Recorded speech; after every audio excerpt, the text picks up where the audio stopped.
From the Israel Sports Radio studios in Jerusalem, Israel, our nation's capital, it's Louis Live. That's your host, me, Ari Louis. Good evening, everyone. Hope everyone is well. This is Louis Live on IsraelSportsRadio.com. Thank you for tuning in to us. We have a great show. A lot of great guests lined up tonight. And actually, this is our first show since the Boston Marathon tragedy. So, obviously, even though they caught the alleged criminals, our hearts and prayers obviously off to everyone who was affected by that. I was very touched by that. And it was one of those rare times where you saw how sports, although the tragedy happened at a sporting event, you saw how sports was very instrumental in lifting up the city of Boston. The Celtics, obviously, they're in a series with the Knicks. I don't think they're going to win, but it would be a great story if they pull out the upset. So I just wanted to say that right at the beginning of the show. It seems like a long time ago because they caught these guys on Friday when the city had a lockdown, and that's about a half a week ago. But obviously our thoughts are still with the victims of the Boston Marathon race. On a positive note, we do have a great show, as I mentioned. We're going to have Joe Robbins at 7:30 to discuss boxing. There's a great new fighter on the boxing scene, the NBA playoffs. We'll also discuss the NFL draft with Coach Ty Rogers. And our first guest, he is the voice of Baltimore sports. He is Deep Voice Brian Hoffman. Deep Voice, how you doing, baby? The first guest. What an honor in Israel, Ari. It is to be your first guest. You deserve to be the first guest. TV. Welcome to the nation of Justin TV watchers. You know, I've even watched Justin TV back in the day. Well, it's something that we've got to do to more market ourselves worldwide through Israel Sports Radio.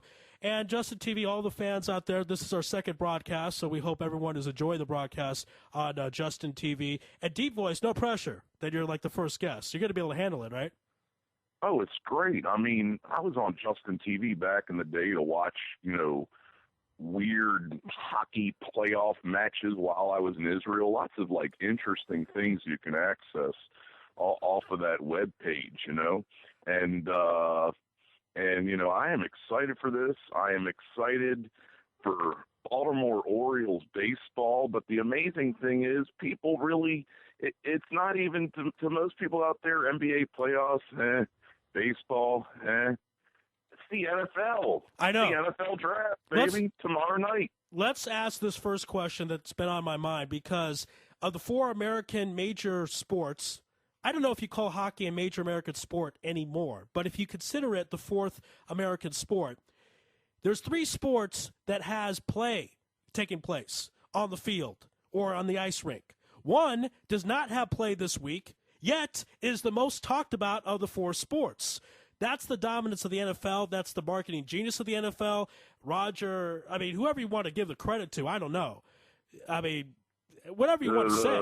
I've been talking about forever, Ari, about how, I look at the centerpiece of the difference of a lot of these sports to not just be the excitement of the sport. Football is an exciting sport. It goes at a fast speed for people that, love things fast. Look, the voice of Baltimore sports has happened to follow baseball for a very long time. And there are a lot of reasons that led up to that.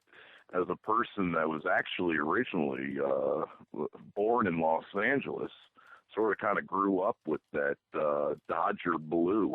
I moved over here to Baltimore when I was 9 years old. And before TV got popular and my parents didn't allow me to have a TV until I was actually a senior in high school. At 18, I actually thanked my decent grades in school to my parents there for not having TV. But because I did not have a TV, one of the only things to do late at night as I was falling asleep was to listen to these amazing voices over the radio of baseball games. And a guy I grew up with was John Miller. Of course.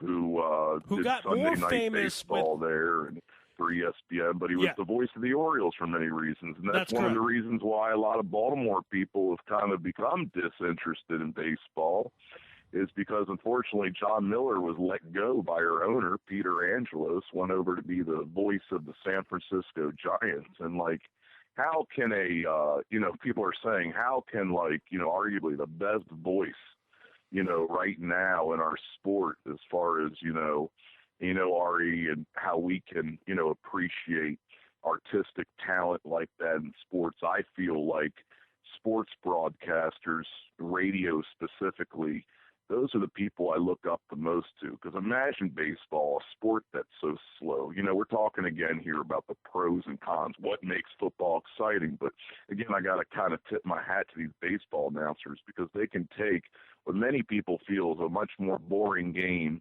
and give it so much life. And I grew up with that. And that's why baseball, not as many people are following as football. But there's nuances of the sport that it's really all about. My father always said, I don't watch baseball. My father was a huge Baltimore Colts fan. He couldn't stand baseball. Like most people can't stand baseball. I am into the nuances. Baseball is really about like the small things, the stats, following the ERA and the whips of the pitchers. Like the Orioles are starting to get much better production out of the bottom part of their starting pitching. The reason they made it to the playoffs last year, guys like Chris Tillman and Miguel Gonzalez getting the job done. And when those guys at the bottom part of your rotation can be good, your team is good, because it's all about starting pitching. Ask Joe Robbins, who's a San Francisco Giants fan. I hope you're listening, baby. It's all about starting pitching, because that's one of the reasons the Giants are there every year. That, along correct. With an amazing catcher. And the Giants, Orioles of course, have an amazing catcher, too. We got Wieters, the best defensive catcher in baseball. But, Ari, I'm sorry I go on a baseball tangent. Yes. The reason let's I move was to going NFL there draft. was because we were talking about why football is a power horse, financial machine, has everybody's interest when they're, like you said, the NBA playoffs are going on, the NHL playoffs are going on. Baseball is very interesting. And yet, more people care about the draft. There you go. That's what I'm talking about. I've been seeing it on ESPN. I mean, they've been having a draft special an hour before Around the Horn and Pardon the Interruption, talking about all these different picks. And it's also not that good of a draft. No offense to these guys, but there's no Andrew Luck or RG3, or there's no, I don't know if there's going to be a third-round pick like a Russell Wilson. This, John Elway and Jerry Jones have admitted this is not such a star-studded draft. Yet, it's on the front page of our minds, and it's on the talk of ESPN.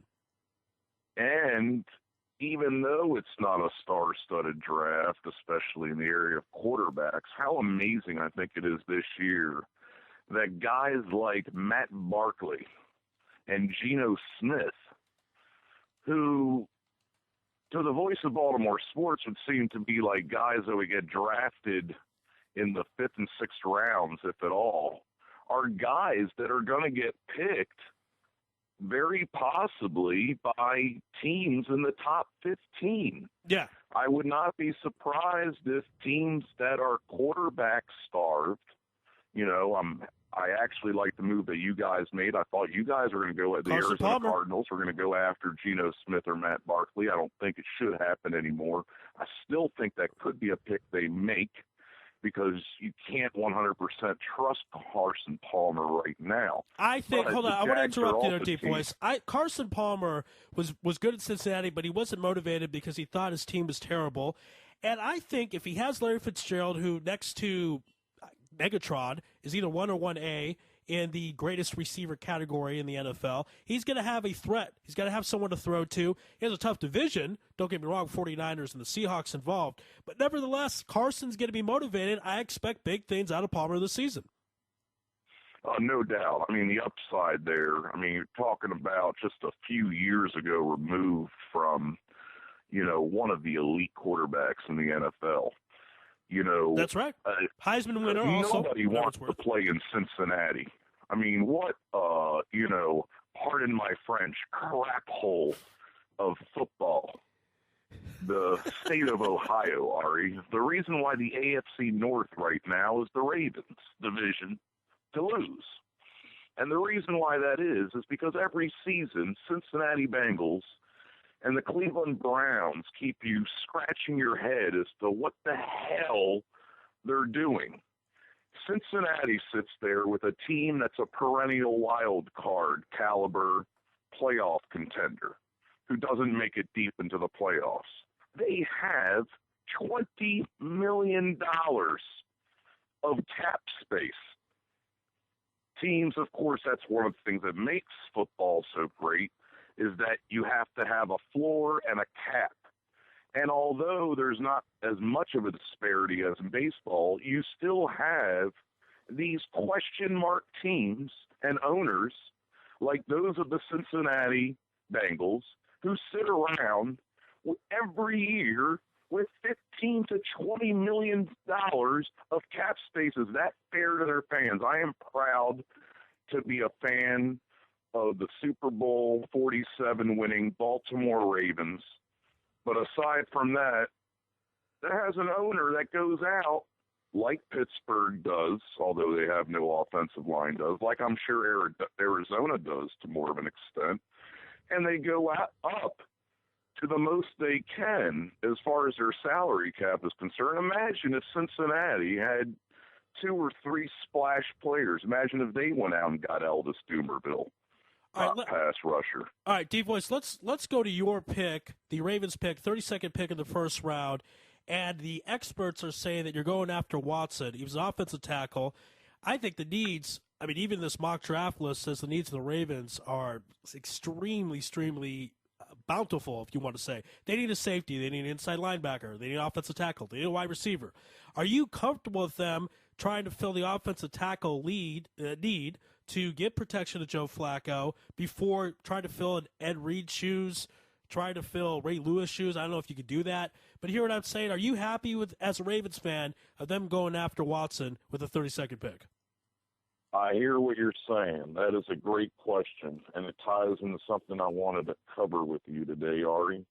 And that's the fact that I got to first say that it is amazing. Like Ray Lewis would say, it's amazing. God is amazing.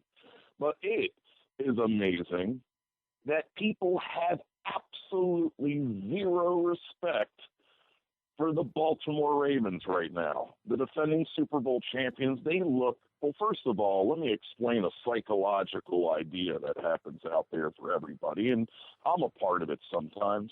People want to bring a champion down, especially when they have a good excuse to do it. So let me go through all the excuses right now that people are making for the Baltimore Ravens. And I'm going to find it amazing, especially with Las Vegas, when they give the Ravens 7 points in a spread against Denver during the opening game of the season.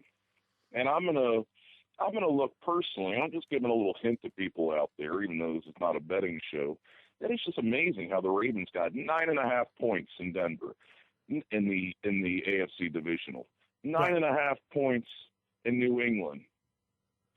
And hey, aside from major money being made, we continue to surprise people because, like Bisciotti said in our Super Bowl parade, Baltimore, continue with that chip on your shoulder, because that's what we are. We're the redheaded stepchild of the East Coast as compared to the New England, New York, D.C., and those kind of markets, you know, or the Northeast Coast, I would say. We're a laughing stock. And let me go through each of the reasons and rebut them, if you will, as to why people are putting the Ravens down.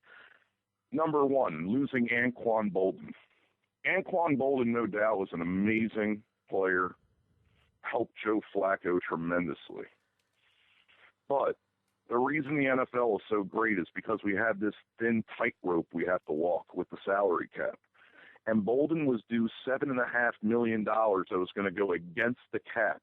He made a firm stance that he was going to make less because really in the last 3 seasons during the regular season, Bolden's stats have not been top-notch wide receivers. Did he come on in the playoffs? Absolutely. But is this Larry Fitzgerald, you know, to give an Arizona reference there? Is this Mike Wallace? Is this Wes Welker? Is this Greg Jennings? No. This is a guy that at his age, and he's had some injury problems, was not worth a $7.5 million cap hit. And what does Ozzie Newsome do? And Ozzie we trust, we say here in Baltimore, the best general manager in football as far as what he's done with less, is because you have freed up that $7.5 million, then you get to go after a Elvis Dumervil. Thank you, John Elway, for not having a working fax machine. And how great is that? And we played Denver the first week of the season. And again, as everybody has seen on Facebook, I love continuing to laugh at John Elway. He spurned the city of Baltimore in the early 80s by not coming here because our team was so bad. Well, Deep Voice, and there's going to be a 30-30. To us in the divisional round, Raheem Moore not knowing how to play safety there. Yeah. Thank you, Raheem Moore. I'll tell everybody out there, actually, not too long ago it was Passover, and you had the 10 plagues of Egypt, and we were kind of going through the 10 plagues of Denver. Well, by the way, Deep Voice, today is Pesach Sheni. I just want to let you know that. So it's interesting you brought that up. Absolutely, yeah. And that's why I'm bringing up Doomerville. Look, the Ravens, and again, why people are bringing them down, because we didn't get a Bolden. We had the space to get Doomerville. We're going to have one of the best, if not the best, if not one of the best in the last few years, pass rushes. Imagine a Super Bowl team that all of a sudden has a pass rush that's improved. Our defense is going to be better. Number 2, Ray Lewis and Ed Reed, extremely amazing in their career, Hall of Fame, the best, if not one of the best, to play the positions respectively, but they were declining defensively in their later years. Like, we laugh when we see Houston sign Ed Reed for 3 years, $15 million, with $5 million of that guaranteed. We laugh. The guy's a hit away from having a major spinal problem. He cannot tackle anymore. We go out and we get a guy in Huff who's a third of the price, a veteran from Oakland who's a system guy who will come in here and play a solid safety. And it's one of the positions we may look at in the draft. But Ray Lewis, declining himself, not good in third down pass coverage. How many big plays did the Ravens give up this year? You blame that on Ray Lewis? Not on just Ray Lewis, but on the fact that our defense as a whole had some issues last year. But yes, do I blame it all on Ray Lewis? No. Was Ray Lewis extreme? Why did Ray Lewis retire last year? Ray Lewis was injured every season, and when he was on the field, he was not nearly as productive as he was a few years ago. So people look at us losing these veterans and saying, "Oh, the Ravens have all these holes." Woo. Truth is, the Ravens are going to be better off without Ed Reed and Ray Lewis. All right, but Deep Voice, they're going to have a better defense. They're going to fill in Bolden's shoes with maybe not the same type of physical receiver, but with maybe another speedy receiver. And I think wide receiver is possibly a position the Ravens should look at. There's a lot of depth in the second and third rounds with wide receiver. Wouldn't be surprised if the Ravens actually trade down, which is something they've done a lot, because this draft is not so star-studded, like you said. They got a lot of depth, and that's where Ozzie Newsome shines. And that's why the Ravens, teams like the Ravens and the Patriots, they're going to be there at the end. People are going to be talking about all these different teams, blah, blah, blah. At the end, it's going to be the same two teams in the AFC. It's going to be the Ravens and the Patriots. Why? Because these two teams know how to do it. You do it through the draft. Deep Voice, I think splash retirements and splash signings Deep that other Voice, teams make. I think you're drinking some purple Kool-Aid there, buddy. Come on. I am drinking a little bit of purple Kool-Aid, but I also want to give everybody a little dose of purple realism of what's going on. A lot of times in the media, some players are overrated, and a couple of those players, and we know it here in Baltimore, but this is not shown in the national media, but a couple of those players are Ray Lewis and Ed Reed. And I'll tell you a couple other players. I'll give you a guy by the name of Donnell Ellerby. Because the Ravens won a Super Bowl, our star players that were free agents were going to go to other teams for more money. This is why Cleveland is not a good team, because they go out and they give a guy like Paul Kruger. Paul Kruger played a solid pass rush for us, but we got Elvis Doomerville for less. Paul Kruger hadn't even done anything for the Ravens until like halfway through last season, and that was when Terrell Suggs came back, which made him effective. And now we got a guy in Doomerville that's a more effective pass rusher and end than Paul Kruger. Paul Kruger ends up getting more money. It's amazing. Ellerby, the same thing. Not a proven, not an extremely healthy middle linebacker. And the Miami Dolphins go out and throw all this money in. And I say to those guys, like, thank you for helping us win the Super Bowl, and good job. Because what you did is you just had a ring that turned into millions of dollars. on Deep like Voice. amazing contracts that the Ravens are not going to match, especially because we're kind of cap-strapped. So what do? We go in the draft. We get some other players like Michael Huff to replace Reed, a guy that costs a third less, and is probably a better player because Ed Reed has that star appeal. His name comes with that money. But in the NFL, it's not about names. It's about team chemistry and general management, picking the right players in the draft. And that is what Ozzie Newsome does. That's what the New England Patriots do. And I believe that's going to be your AFC championship next year. All right, you really believe, honestly, the Ravens have a better chance to make it back to the Super Bowl than the San Francisco 49ers? Sorry to cut you off, I believe the Ravens have a better chance than the San Francisco 49ers to make it back to the Super Bowl. I say it right now. I say good luck. And I will give credit to where credit is due to Colin Kaepernick. Because I believe, and I said it before the Super Bowl, I said if the Ravens shut down this gimmick offense, pistol offense, read option, that if they do a good job of that pistol, they're going to have to watch out. But guess what? San Francisco didn't use the pistol and the read enough on the last drive. And if they had, they would have won that game. The Ravens stopped them at the goal line because they stopped doing what got them there in the first place, San Francisco. Okay, Those but Colin Kaepernick started passing the ball and drawing up fades to a blind crab tree. All right, but are you of the opinion that Colin Kaepernick will not be better in his second year, or are you predicting some type of sophomore slump? Ari, what happened to the Wildcat offense? So you're predicting this? What these defenses are going to all of a sudden figure this out? The NFL is fast and furious, and I don't remember a time in which any of these gimmick offenses have worked. I feel like the NFL defenses and the NFL and the defensive coaches are going to figure out this gimmick. And San Francisco is a good team.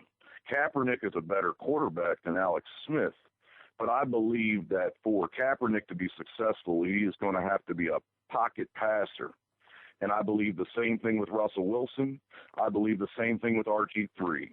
Because I will laugh at the day the Washington Redskins give RG3 all this money, guaranteed, and he ends up getting his head knocked off because he does the same thing as Vic. And these guys just come and go. And what you want to have in football is you want to have a pocket passer, a 6'5" plus pocket passer like Joe Flacco and Tom Brady, Madam Thomas, because everything else will not work. Okay, listen, I would say of the quarterbacks drafted last year, although, I mean, of the three, meaning Andrew Luck and RG3 and Wilson, I'm more comfortable with Andrew Luck being the quarterback of my team because since he's going to run less, there's less chance of him being injured. So I see that point, but don't you think the NFL at some point will be of a changing of the guard where the running quarterback at least will be more popular, maybe not as popular as the pocket passer, but perhaps more used? We'll see it more often? Yes, because unfortunately this league is becoming like a pansy pull-up-your-diapers situation. You mean they're going to call more it's penalties amazing, than hard Ari. hits? Like, I don't know if you guys today are going to touch more on some of these kindergarten, preschool, I got to take a nap rules that they're putting in now, where 3 yards after the line of scrimmage, a running back can no longer lower his head, nor can a defensive player. If the face mask goes down perpendicular to the ground or parallel to the ground, and the crown of that helmet is showing, and there's contact made with that helmet by the offensive player, including the running back, several years ago when they made these rule changes on defensive receivers. And I thought the rule change should have just been for blatant things. Like, you remember when Bolden got hit in that end zone, right, Ari? Of course. Of course. And, plays like that, blatant plays, but even, and I want to get your opinion on this, going back to that play as you have it in your mind. I'm sure a lot of listeners do. Bolden got crushed in that end zone, but was it really like a malicious move by the defensive back? the speed of the game dictated that hit, unfortunately. I mean, I don't think there was malcontent. Like, if you remember back at that situation, do you think there was malicious on the part of the defensive back there? I don't think there was malicious intent. I think it was a hard football play, and I think that Bolden was unlucky in that scenario at that point to be hit there. Deep Voice, though, we actually have to run. We appreciate your time on Louis Live on Israel Sports Radio. Parting words, real quickly, go ahead. What would you like to say? I'm just going to really quick, it's been awesome to be on. Thanks for always having me on. I'm going to give a power 6 real quick in baseball. Number 6, Boston. Good starting pitcher. I got starting pitching there. I got my Orioles, number 5, Oakland at 4, Texas at 3, San Francisco 2, and the Atlanta Braves, number 1. I just wanted to go, usually I do a power 5, but, it was a 6. And what do all those teams have in common is good starting pitching where it starts over there. It starts with defense in other sports, and pitching is the defense of baseball. Deep Voice, great stuff as always. We'll be in touch. Be well out there. Have a good one, man. All right, that was Deep Voice Brian Hoffman here on Louis Live on Israel Sports Radio. We're going to stay here and not take a commercial break. Again, this is a very exciting show as the NFL Draft is the main theme of our episode tonight, but we will touch upon the boxing world as well as the NBA playoffs. We'll talk a little MMA as well, mixed martial arts, with our main man Joe Robbins. But on the line right now, a big fan favorite of Louis Live, Coach Ty Rogers. Coach, how you doing out there? Good. How are you guys doing today? We're doing great, and let's just jump right into it. It's the NFL Draft. It's the most talked about sporting event this week, and I got to get your thoughts on what they're saying is going to be the number 4 pick, Geno Smith, going to the Eagles. Do you like that move? Michael Vick is older. We don't know how much he has left in the tank. He has only played a full season once. So do you like this idea of Geno coming in? He may have to play early in his first year. So what are your thoughts about Geno Smith going at number 4? Well, I think he's got all the physical talent in the world to be able to play the position. I mean, he's a guy who's 6'3 plus. He's got a great arm, has an NFL-type body. Obviously, he's, been in the system that's pretty similar to Chip Kelly's with what he's done in West Virginia with Holgerson and the air raid. But he's going to have to make a big adjustment in the sense that he's going to have to be able to make more than 2 reads, and that was one of the big knocks on him, was that he wasn't able to make those type of decisions, and one of the things that the scouts were talking about. But I think he's got a chance to be pretty good. He's going to have to work hard and definitely make sure that he is learning the game. He's, would probably do a good to, be buddies with Michael Vick, at least on the field, and, make sure that he is learning from him the ins and outs of the game.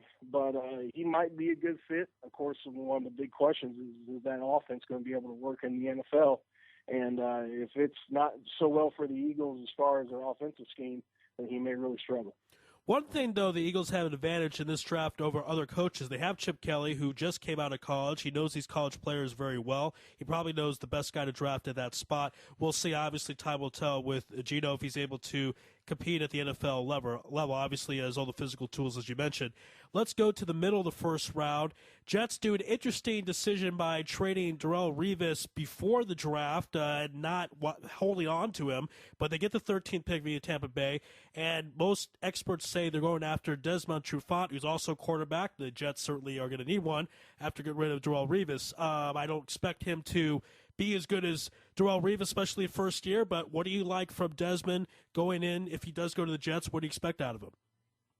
Well, the thing that is going to be tough for him is going to be his size. And this is a draft that's kind of unique in the sense that, over the last few years, the corners and safeties that have been drafted have all been guys who are over 6 feet and trying to compete as far as height-wise with these wide receivers in the NFL. Trufant's got a lot of speed, but and that's where he probably is going to be, good, is that he's going to be able to run with these guys that he plays against. But physically, if he's going to be able to jump these guys, out-muscle these guys when the ball's in the air, it's going to be a tough one for him. The trade of Revis is something that, is a business move more than anything, I think, for the Jets. And if they really, were asked, who do you think you'd want to keep football-wise, I'm sure he'd still be a Jet and not a Buck. But he's going to have to come in and he's going to have to get in that weight room and be able to deal with these big physical wide receivers, in the NFL. But he's got plenty of speed, and that's one thing you can't coach is that position.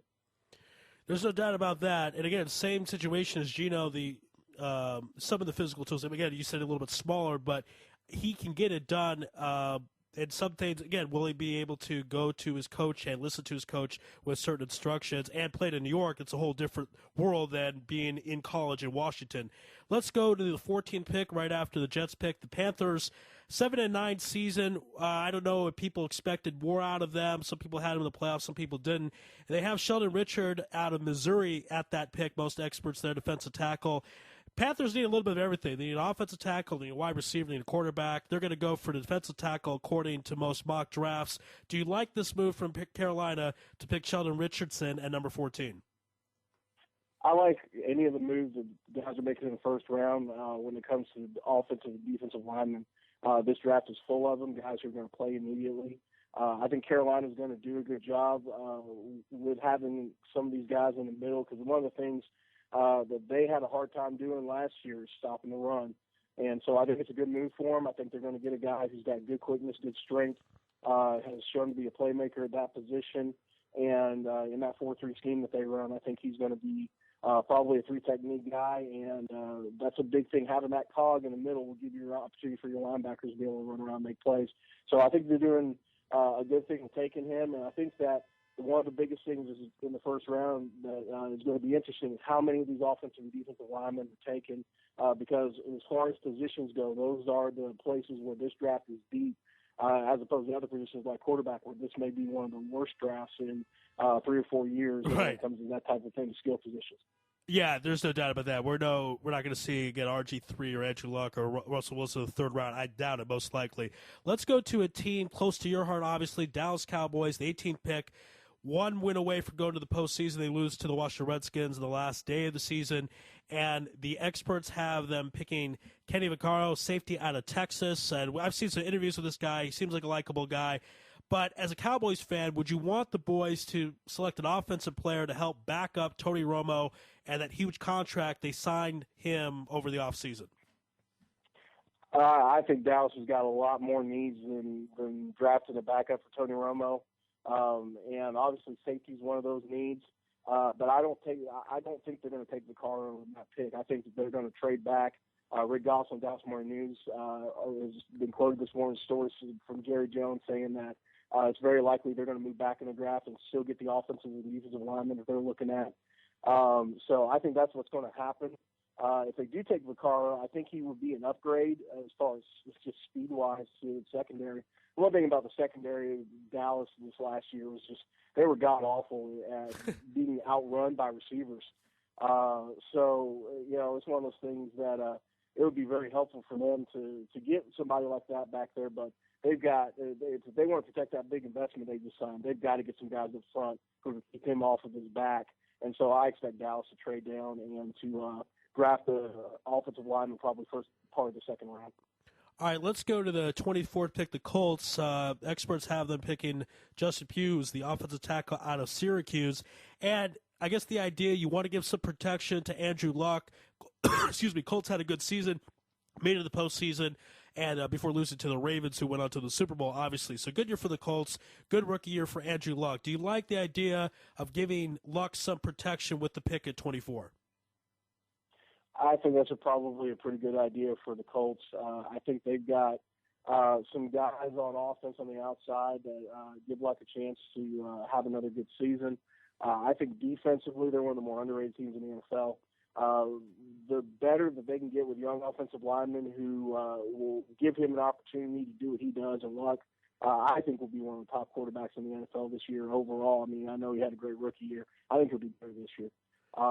But giving him somebody, particularly an offensive tackle on his blind side, who's going to grow with him and give him several years of protection is a great move for them. And I think that again, you got a big investment back there, and when you got that type of investment, getting guys around and keep him off his back is always a good move.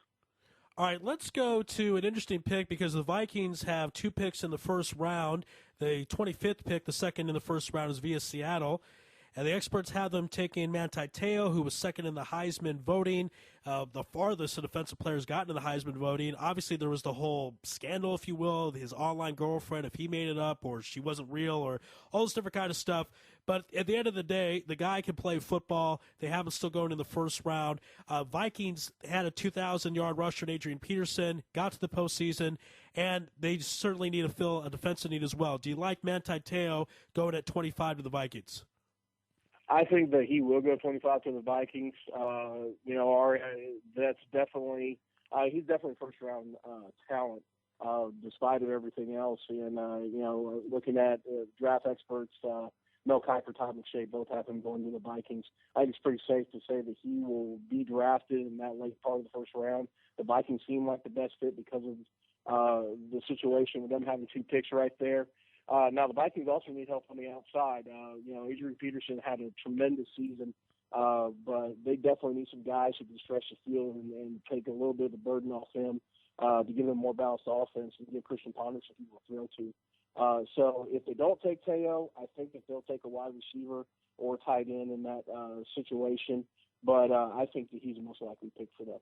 All right, now let's go to the Vikings' rivals, Green Bay Packers, and slotted at 26. Very well could take one of Manti Te'o's teammates, Tyler Elford, and certainly Tyler's stock went up throughout the year, not only playing on national TV for Notre Dame, but because the Fighting Irish got to the championship game. Throughout the season, they saw Tyler getting more and more improvement at the tight end position. The Packers already have a star-studded offense. Obviously, Aaron Rodgers and company not too long ago won the MVP for the entire league, so that would give him another weapon. Are the Packers missing the boat? Should they fill another need before going to tight end with Tyler Elford at 26? Well, I don't think that Elford's going to make it down there. I think he's going to be picked in the middle of the draft, about 14 or 15. So I think the Packers probably are anticipating that and realize that if they get him and that he falls that far, then maybe there's just something that's that they understand that's not right about him. I think the Packers are probably going to look to shore up their secondary, and that really, if you think about their defense, that's where they had problems last year. Their linebackers are pretty good; they're not too bad up front, but their safeties and corners had a hard time, particularly as they got to the end of the season, being able to stay up with both receivers and then, guys like Colin Kaepernick with San Francisco once he broke in the open field.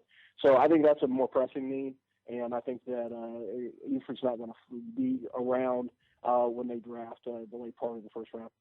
All right, and another team, maybe you're not as big a fan of them as you are the Cowboys, but obviously from Texas, Houston Texans. A good season last year. They had a bit of some injury bugs, but still a very strong year, and you have a lot of different weapons. Andre Johnson, though, for the longest time, has been the Texas main receiver, and in the mock drafts I've seen, they have Keenan Allen out of California going there. He's a wide receiver that could help out Andre Johnson, maybe take off some of those double teams. Do you think Keenan will make it to 27, and if so, should the Texans draft him there? I think they've got a good shot for him to fall, but I don't know that he'll make it all the way down to 27. If he does, I would say that it'd be a good pick for them. They definitely need somebody on the other side of Andre Johnson to give them a chance. They've got a great run game. They've got a great offensive line, and they've got a quarterback when he's healthy who's as good as anybody. But when you can roll double coverage over there, it takes away your vertical passing game and doesn't allow them to stretch out the field for Arian Foster.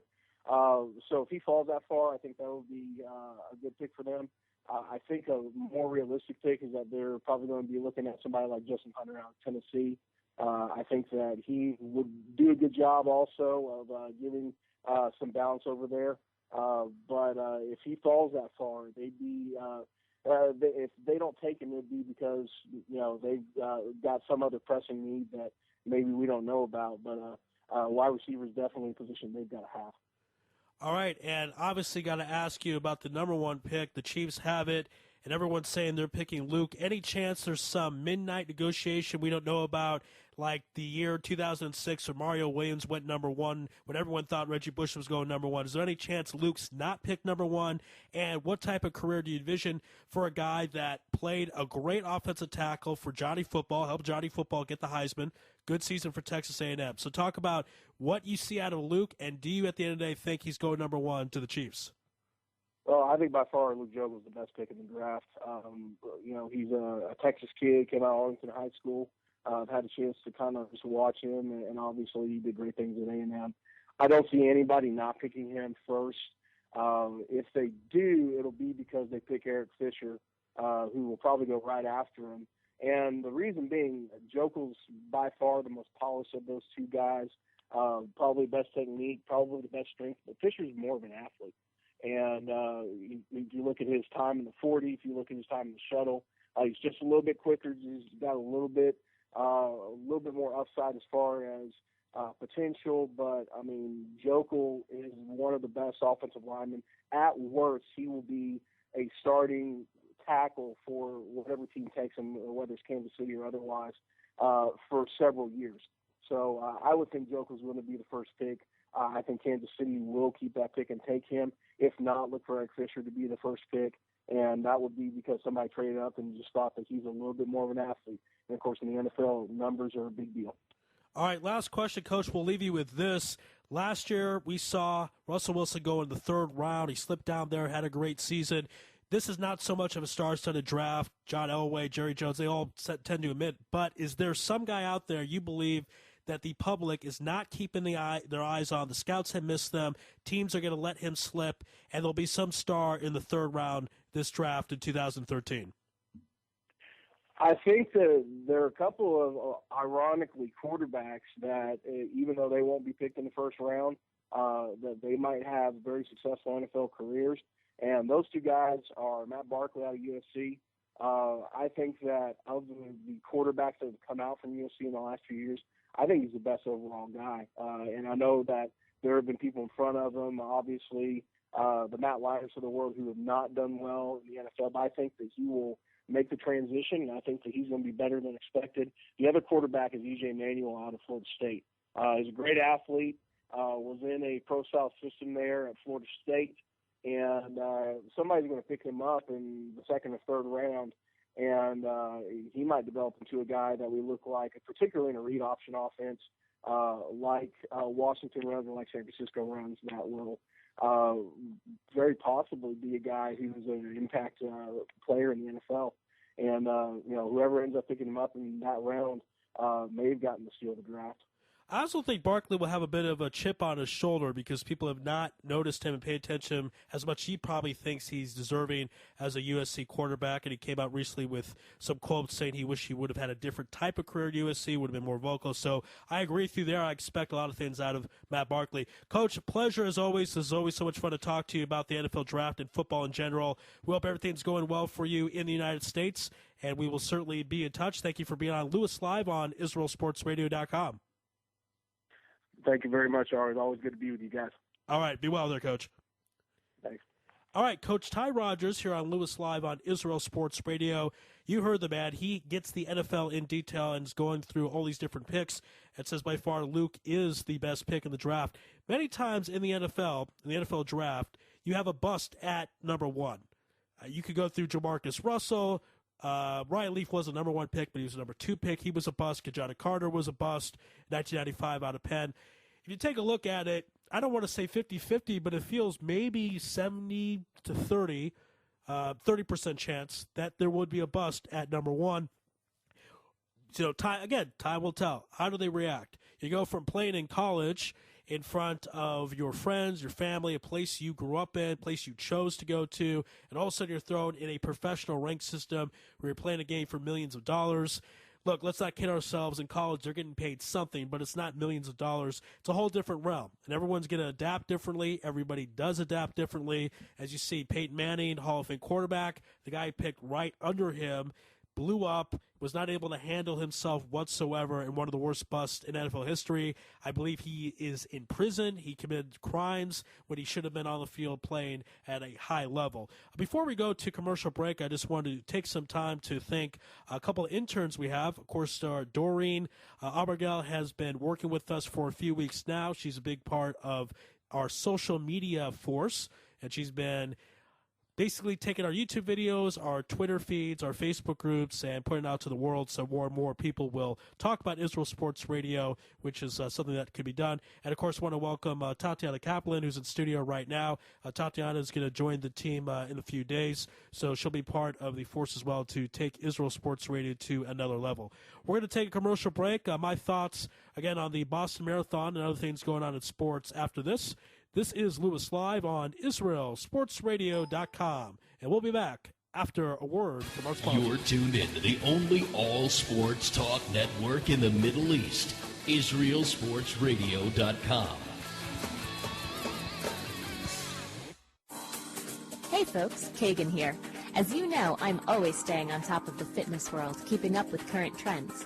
One form of exercise that's been around for ages and is currently being rediscovered is suspension bodyweight training.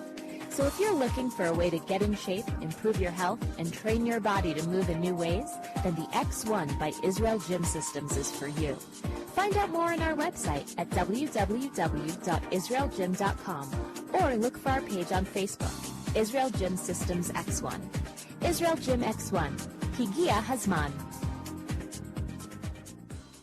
You're already using a credit card every day. Why not feel good every time you make a purchase? When using the HAS Advantage Support Israel Visa card, a percentage of each purchase you make will be donated to your choice of 24 Israeli-based charities, while still earning a reward point for every dollar spent. But wait, these rewards are even better than the standard rewards you get, especially when using them towards Israel travel, with the best conversion rate on El Al's Matmeed Frequent Flyer program. Earn double points at some of your favorite supermarkets and restaurants in the U.S., as well as discounts all over Israel. If you love traveling and supporting Israel, HAS Advantage is the card for you. Just give us a call toll-free at 1-866-6-ISRAEL. Sign up right now with the code ISR10 to earn 2,500 bonus points. That's 1-866-647-7235. HAS Advantage. Earn rewards. Support Israel. Offer valid for U.S. citizens only. Terms and conditions do apply. When dialing from within Israel, please dial 1-800-200-818.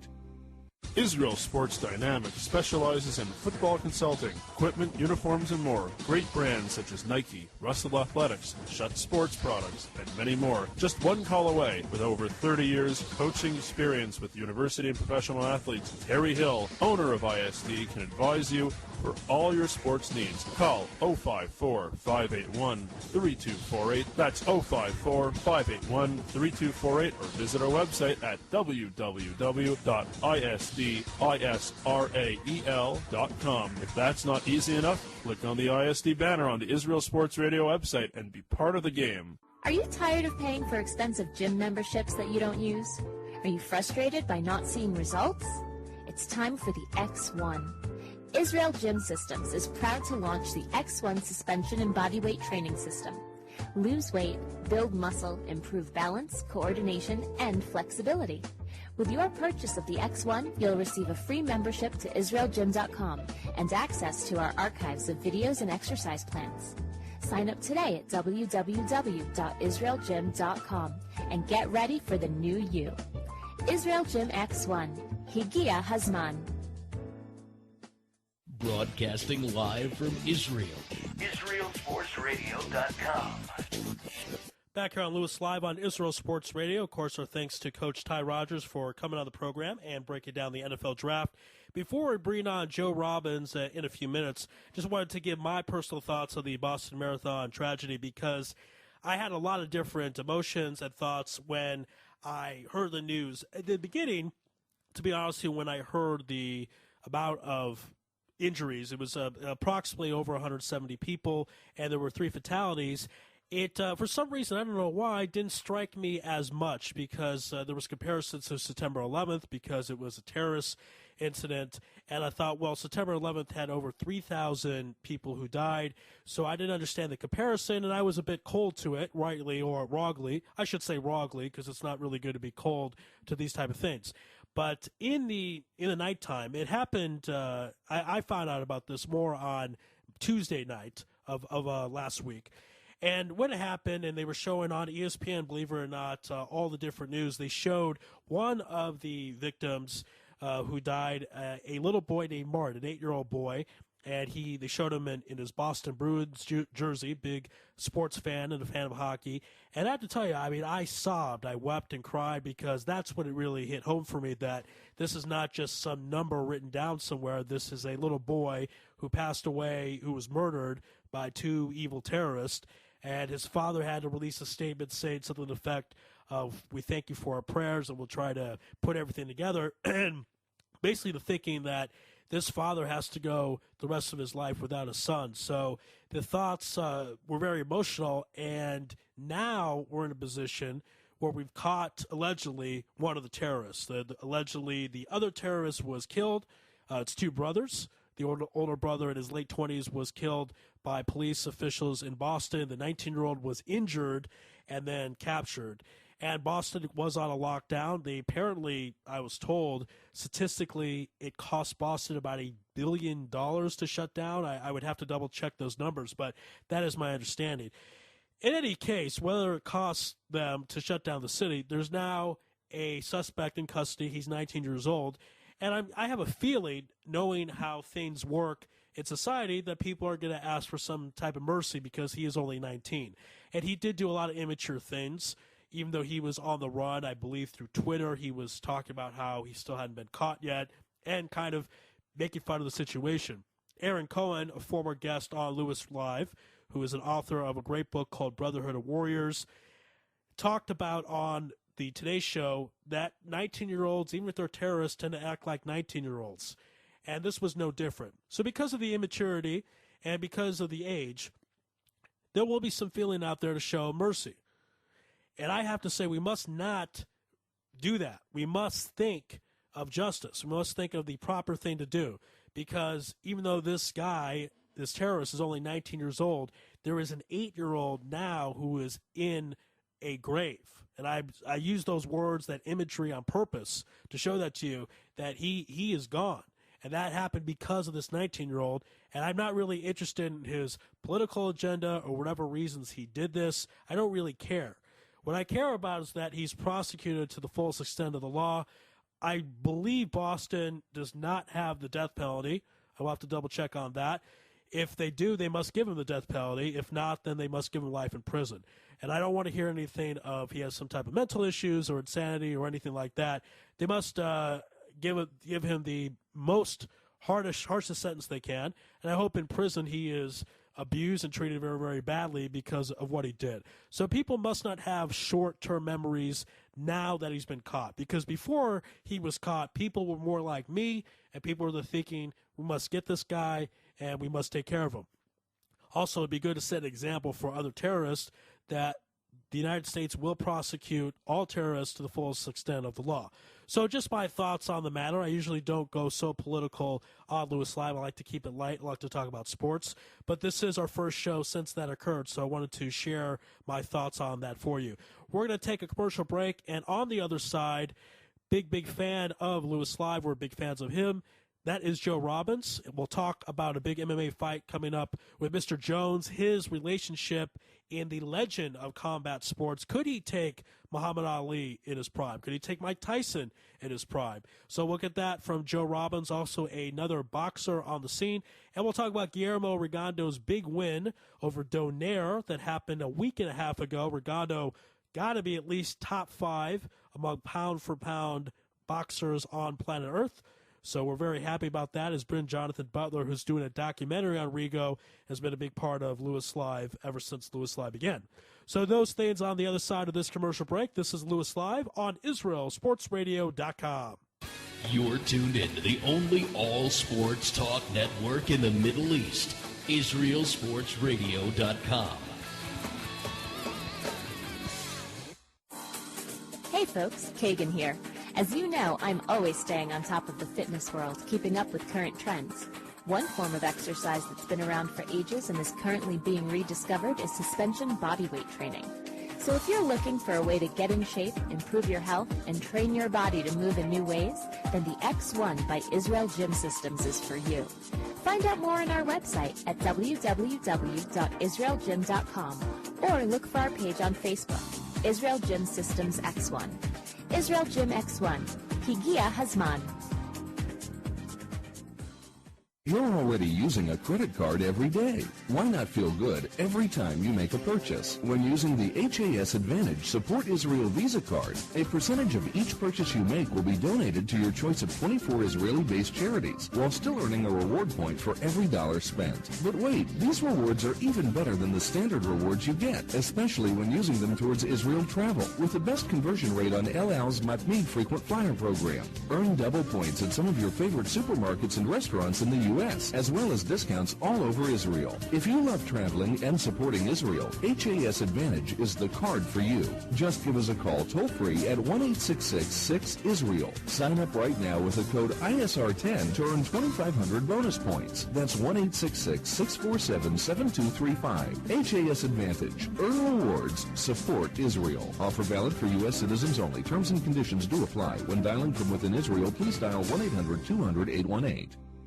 Israel Sports Dynamics specializes in football consulting, equipment, uniforms, and more. Great brands such as Nike, Russell Athletics, Schutt Sports Products, and many more. Just one call away. With over 30 years coaching experience with university and professional athletes, Terry Hill, owner of ISD, can advise you for all your sports needs. Call 054-581-3248. That's 054-581-3248, or visit our website at www.isdisrael.com. If that's not easy enough, click on the ISD banner on the Israel Sports Radio website and be part of the game. Are you tired of paying for expensive gym memberships that you don't use?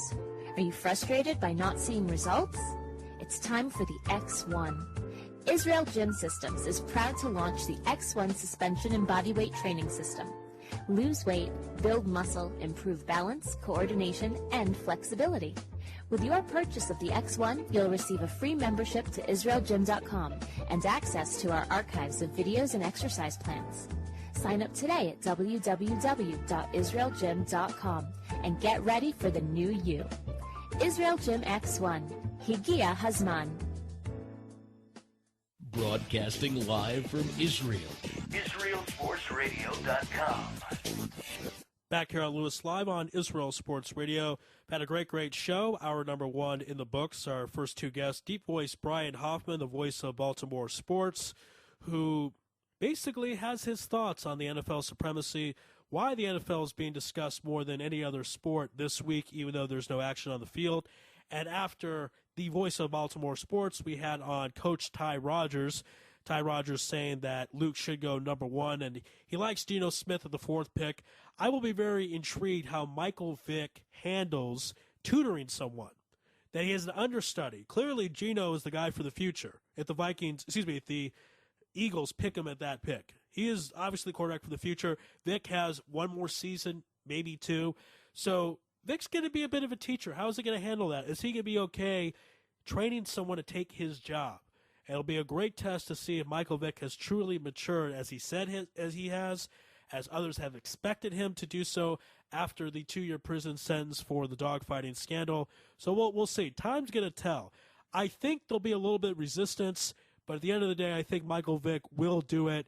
I think he's going to be professional. I think he's very, very happy he got the second chance in Philadelphia when many people wrote him off on the dark side of 30 after the 2-year prison sentence. Many people thought he was done. Philadelphia gave him a chance, and he didn't have a lot of good years the past couple of years, but he had one good season.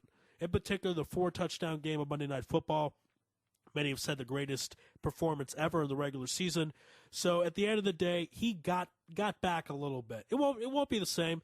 Had he played those 2 years instead of being in prison, who knows what he would have done had he got his mind right at the beginning and not had these raw Mexico marijuana instances with girls, then things would have been different. I'm not saying he would have been one of the greatest ever, but our thoughts about him would be different. Right now, our thoughts are this is a guy that blew it, and he got a second chance, and he made it a little bit better. Keep in mind, this is a guy that signed a $100 million contract, and the contract had to be voided because he went to prison. Not to mention all the endorsements he lost with the whole dog scandal. So I just bring that up because Michael Vick's temperament, his mindset, that will really be determinant of Geno's success his first year in the NFL with the Eagles. Again, if he goes number 4. Chip Kelly's a great coach, and he's a great college coach. He did great things in Oregon. So if he feels that that's the guy at 4 and he's there, he's going to get him. You never know if someone will try to trade up, offer the Eagles a trade, but I think they got to get him there at 4 if he's there. So there's no question in my mind. Speaking of what Deep Voice said about the Cardinals, I love the fact that Carson Palmer, I think, will have a great season, as I mentioned, chip on his shoulder. Right now, to change gears up, we're going to talk a little bit mixed martial arts, boxing, and the NBA playoffs. Our good friend Joe Robbins. Joe, how you doing out there? I'm good, thanks, Ari. How are you? Doing wonderful, and this is an interesting story that when I read this, I first thought of you. I got to get your thoughts on it. Great story by Kevin Eoly of Yahoo, and he talks about John Jones, of course, is a mixed martial arts UFC light heavyweight. They talk about how John would go against guys like Mike Tyson, Ali, other boxers around his size. Ali a heavyweight, obviously, and Tyson a heavyweight. What are your thoughts? We hear this time and time again. How would a mixed martial arts guy do against a boxer? I think everything being equal, if they're in a mixed martial arts cage, the MMA guy will win. But I have a hard time thinking Tyson would lose or Ali would lose. Give us your thoughts on how John Jones would stack up against those fighters. Yeah, I agree with you, Ari. When I first saw the headline on Yahoo Sports, the article you're referring to, I sort of did a double take and was shocked. And then when I saw who it was, Kevin Iole is one of the most respected boxing guys in the sports writing world today, the field of sports journalism, and he's an MMA expert also. So I knew there had to be more to it, so to speak. And the thing that I found most interesting, in addition to it being a thorough and great article, was the wording of the title, How Does John Jones Stack Up Against the Greatest Combat Sport Fighters of All Time? And I think combat sports is a great way to put it if you want to do a comparison, because I completely agree with mixed martial arts. You know, they've even had the question about Floyd Mayweather. No one thought it would actually happen, but about Floyd Mayweather going up against the top boxing MMA fighters, and would he have a chance? And the consensus was the MMA fighter would always win, because even though Mayweather could knock him out with one punch, the guy can take Mayweather to the ground and grapple and all those different things, the skill set that boxers don't have. But looking at John Jones singularly first as an MMA fighter, he's a specimen like the sport has never seen. He has 17-1 record. The one loss was for a disqualification that everyone pretty universally agrees should not have been a disqualification, and he was winning the fight when it happened. So he's essentially undefeated. You look at his age, he's 23 years old, and he has beaten the sport's top fighters in succession to not only become the top fighter, but then to defend his belt. He's had 6 title defenses in the past 2 years. And so when you look at him both as an athlete and a fighter, when you take his inside the ring results and pair that with his ability and potential, I think then you can start to make the comparison to some of the best heavyweight fighters in their prime, like Ali and Tyson. So I think that if they were to fight in a ring and it was just a boxing match, no question Tyson and or Ali would wipe the floor with John Jones. But when you look at what he's done in his sport at such a young age, against arguably, and the comparison that Kevin Iole makes is that he's fought arguably much better competition en route to becoming the greatest in his sport than Ali or Tyson did, then you can start to have that conversation. So I think the key thing is remembering it's talking about combat sport fighters, so the whole grouping without necessarily pairing them side by side in the ring. And then really it's an appreciation of John Jones and what he's been able to achieve at such a young age. I remember a few years ago, I think this was 6 years ago, me and you were in Arizona. We discussed, because at the time Floyd Mayweather said he could take Chuck Liddell, and we kind of laughed about that. Because he was talking about if there was the right money, he would go in an MMA cage. I think he kind of said that just for show. But they were trying to maybe stack him up against St. Pierre or someone lighter than Chuck Liddell. And we said, yes, if he throws one punch to Chuck Liddell's face, he'll knock him out. But it would never happen because Liddell would take him to the ground. Let's stay with boxing, and let's talk about a great young fighter who's only 22 years old, Saul Alvarez. A year ago, got somewhat more recognition nationally by beating Shane Mosley, unanimous decision. That was about a year ago. Great win over Austin Trout. Very recently, about 2 weeks ago, he was able to unify the WBC light middleweight title and WBA light middleweight title. What do you expect out of him next couple of years? Where do you rank him right now, pound for pound, in the boxing ranks? Right now, I think he has to be top 5 pound for pound after the win over Trout. The big thing about Canelo, as he is affectionately known, that's his moniker. The big thing about Canelo is that coming into the Trout fight, he was 41-0-1. So obviously 41 wins for anyone at that point under the age of 22, about to turn 22, is a huge achievement.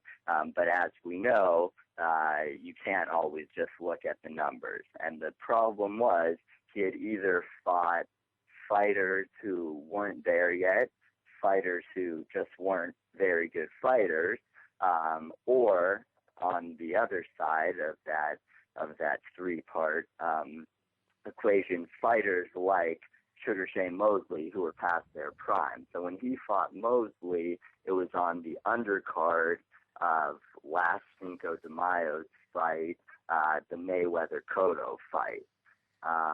And Mosley, no question, is a great fighter. He's a Hall of Famer, but he's not a great fighter anymore. Right. And so that fight really put Canelo on the map, but still he hadn't fought anybody. And he had another safe fight that Golden Boy was trying to make for him. Oscar De La Hoya's promotion company, we all know Golden Boy and Bob Arum's Top Rank are the two biggest. And with Golden Boy's new deal with Showtime for all of its fighters, Alvarez really had a pick of fighters, and he had a few safe choices, and he called out Austin Trout. Maybe called out isn't the right phrase, because he did it very respectfully, and we see calling out as trash talking and all that in boxing so often. But he went to Trout and he said, I want to make this happen. I want to fight you. So he actively sought the top fighter he could have fought at that time. Trout was a title holder. He was also undefeated and further along in his career, even though he had only had 26 bouts at that time, than Alvarez. Alvarez went for the top, and I watched both Alvarez's coming out fight against Mosley when he sort of announced himself to the world, and the fight against Trout, and he's the real deal. He's definitely still raw. You can tell that he's a 22-year-old. No question there's room for improvement, and he will get better. But Austin Trout even said, and Austin Trout is an honest guy. He's a good guy, very well respected in the boxing community. He said it wasn't the boxer I trained for. He said he was a better man tonight. He beat me in every facet of the game.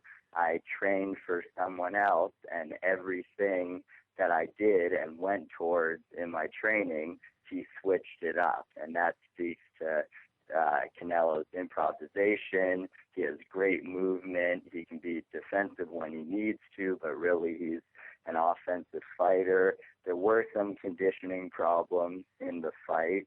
Alvarez took a round off in the later rounds to catch his breath, but then he came out and had two of his most dominating rounds. So obviously that's something they're going to have to work on, but he's big.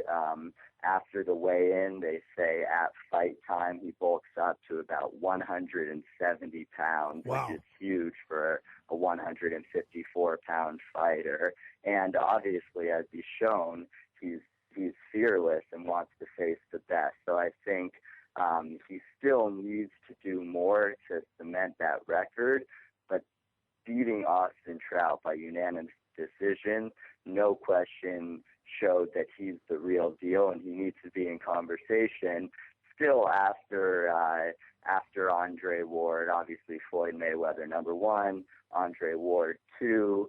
I think Marquez is probably still in the top 5. A couple other guys, Nonito Donaire Jr. dropped out after losing to Redondo, so we could even put Redondo in there. Obviously a favorite of the show. But I think Canelo is right there, and the most important thing that comes with being right there and in a weight class close to or the same, depending on the particular fight, as Floyd Mayweather, the biggest thing is where he goes from here. Now, of course, I say Sal Alvarez. You call him Canelo because that is his nickname. To those who don't know, Sal Alvarez, Canelo is Spanish for cinnamon. One of the reasons he has that name is because when he was a young man, he has red hair, of course, and he was given the nickname El Canelo, which is, I don't know how the red hair connected to the cinnamon, but that's where it came from. His trainer gave him that name, and it's stuck ever since he was 13. Only 22 years old right now. He would be completely undefeated. He had one draw in his 5th fight ever. It was a 4-round fight, so that will hurt him a little bit, but it never lost at the end of the day. Again, you talked about him being young, talked about him being raw, conditioning issues. Floyd Mayweather is 36 years old, still at the top of the game, but at some point you figure there'll be a downcline. Alvarez will go up. Is this fight going to happen a year from now and Alvarez will catch Floyd on a bad day? What is the timetable in your eyes of this fight occurring, or will Floyd completely duck him because he wants no part of Sal Alvarez? I think that it happens, and I think that it happens sooner rather than later because he wants no part of who Saul Alvarez is going to become. So I think that this fight happens most likely in September.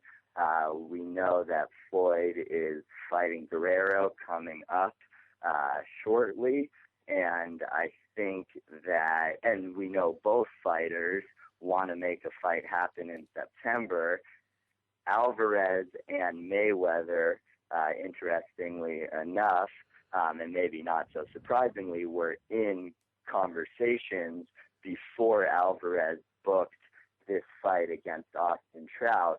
Alvarez contacted Mayweather's people through Al Heyman and Leonard Ellerbe, his advisors, and Alvarez said, I want to guarantee that you'll fight me if I beat Austin Trout. And if you give me that guarantee, I will be the top undercard fighter on your bout in June against Guerrero. And Mayweather smartly balked at the decision because he's too good of a businessman to be roped into anything. Even if it's a good deal, he's going to be calling the shots, and rightfully so, as the best boxer in the world. But Alvarez was looking to make that happen, and they say that Alvarez is such a big draw, he would have added 250,000 pay-per-view buys to the fight, to the Mayweather fight, just by himself because he's such a big name. And as is, the fight was free on Showtime. It wasn't a pay-per-view fight against Trout because they're trying to gain more interest for Alvarez and for some other reasons, but they sold out the 40,000-seat Alamo Dome in Houston. So that was a huge deal, huge fight, and I think because of that, Mayweather won't be able to avoid this fight. And honestly, I don't think he'll want to. I think he'll want to get it done early before Alvarez works out those issues that he needs to deal with. And that won't take away from a Mayweather win at all, because he'll still be fighting the unified light middleweight champion of the world, and he'll still be fighting the number one up-and-coming name in boxing, and it gives him some protection so he doesn't have to worry as a 37-year-old about fighting a much stronger, still unified light middleweight champion. And then from the money side of it, they haven't released the numbers of what Alvarez and Trout got for this fight, but it could be the Mayweather Alvarez fight could and should be the biggest pay-per-view fight in 2 years, and Mayweather would be guaranteed. It's safe to assume, based on the numbers we've heard and his last few fights, and also the projected numbers for the Guerrero fight, Mayweather, after pay-per-view buys, would make $40 to $50 million. Wow.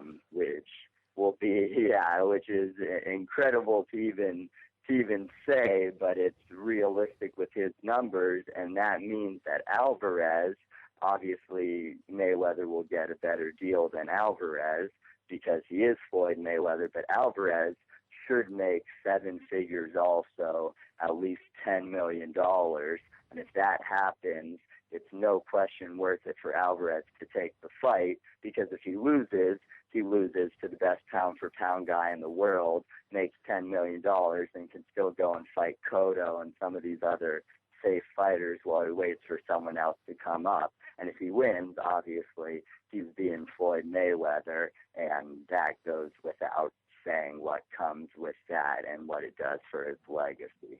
All right, now let's talk about the Floyd Mayweather fight, May 4th against Robert Guerrero. First of all, this is the Mayweather fight of the year. Since 2009, he's only fought one time per year, but when you're making $30 million a fight, if that happens to you, Joe, then you only need to fight once a year, I suppose.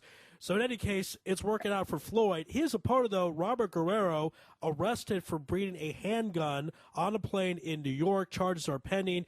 Let's start first with the charge. Is this going to affect the fight? Well, the fight, I doubt it would be canceled. It's such a big event, but obviously this is going to play in Guerrero's mind that he has to deal with all this negative press before the fight with Floyd. Floyd also called him a hypocrite because Robert Guerrero professes to be a religious Christian.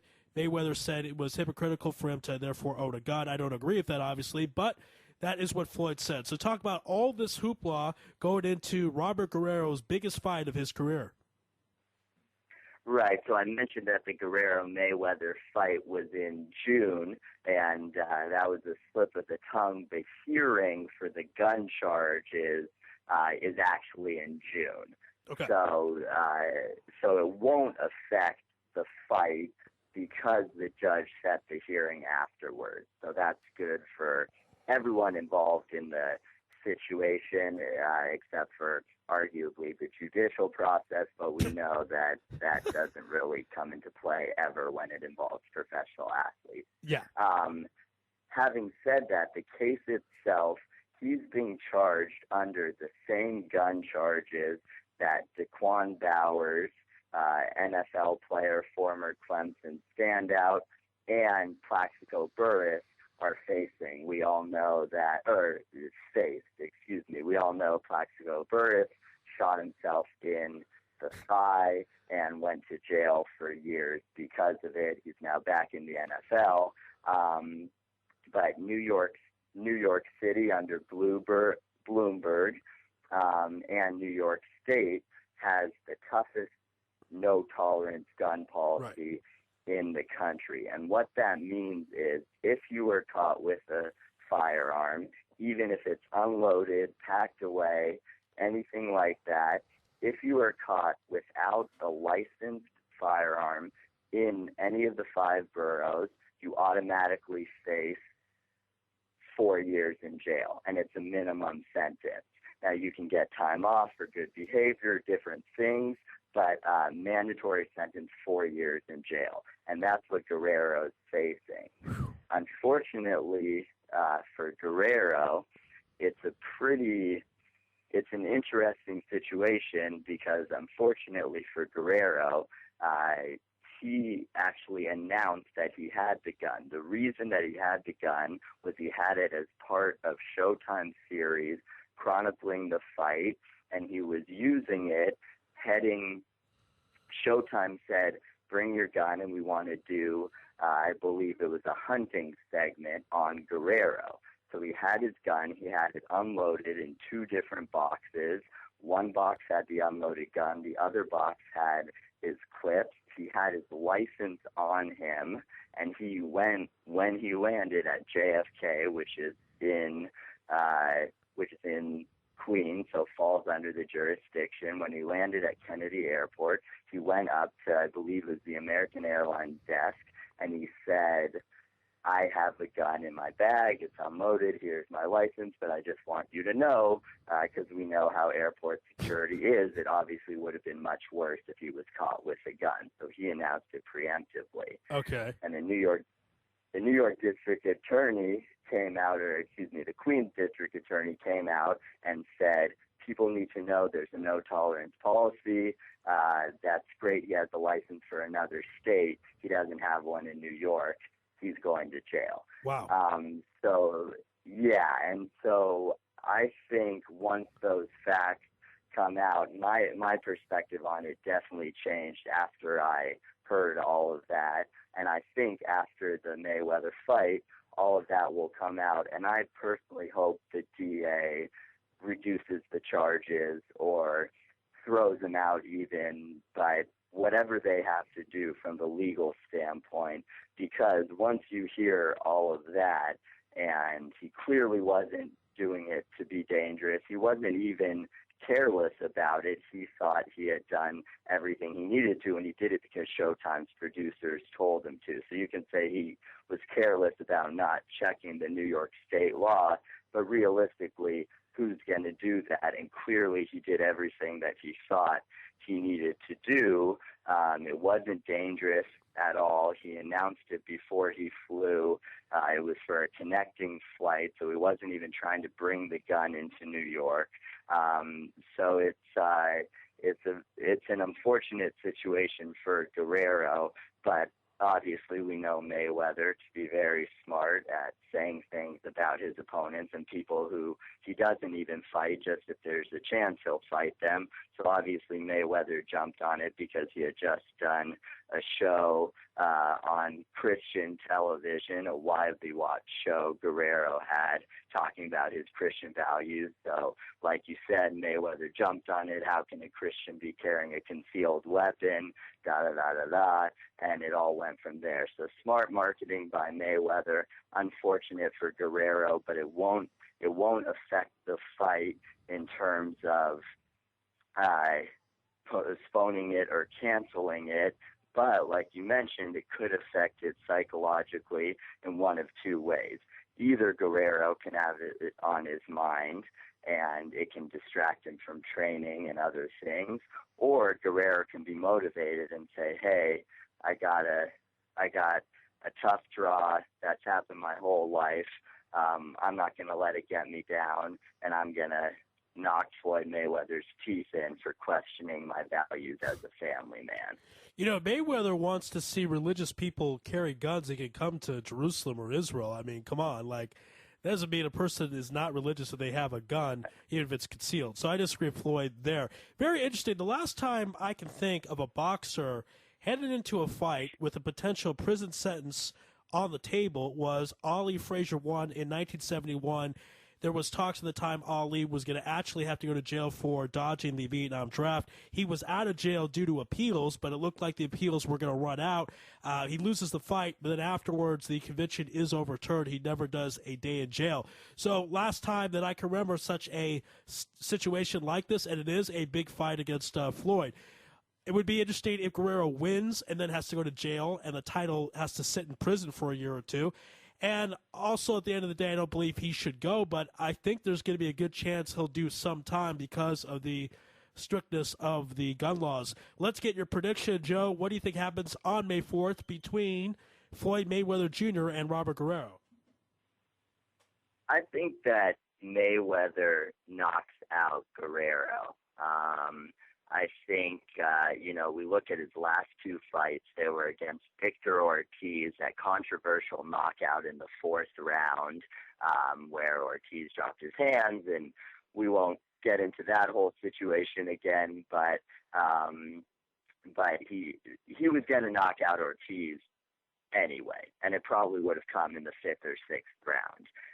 Then his last fight against Cotto, a bigger fighter than he's used to, an aggressive fighter, won by unanimous decision in 12 rounds, pretty lopsided victory. Guerrero to me is more like Victor Ortiz between the two. And I think as a result that Mayweather will come out and be able to knock Guerrero out. And especially, I don't think Mayweather cares publicly about the flack he took for the super fight never happening with Pacquiao, especially now that he can say Pacquiao's a bum. I would have crushed him, sort of revisionist history because he didn't take the chance to crush him. But still, since we've seen the drop-off of Pac-Man, I don't think Mayweather has publicly let any of that affect him, but I think privately and in terms of his pride, he wants to show people, and also for marketing reasons, he wants to show people that no question he's the pound-for-pound champ, and he definitely did that by beating Cotto, but like you mentioned, that was a whole year ago. That was May 5th, 2012. This is May 4th, 2013 when he faces Guerrero. So I think he'll come out. He wants it to be a statement fight. I think that Guerrero will have a chance, but I think it'll be a knockout somewhat early, let's say fifth-round knockout for Mayweather. That was Joe Robbins. Again, boxing analysis here on Lewis Live on Israel Sports Radio. We're going to take a commercial break, and on the other side, the author of Modern Day Maccabees, Andy Gershman. This is Lewis Live on IsraelSportsRadio.com. Tuned in to the only all-sports talk network in the Middle East, IsraelSportsRadio.com. Hey folks, Kagan here. As you know, I'm always staying on top of the fitness world, keeping up with current trends. One form of exercise that's been around for ages and is currently being rediscovered is suspension bodyweight training. So if you're looking for a way to get in shape, improve your health, and train your body to move in new ways, then the X1 by Israel Gym Systems is for you. Find out more on our website at www.israelgym.com or look for our page on Facebook, Israel Gym Systems X1. Israel Gym X1. Higia Hazman.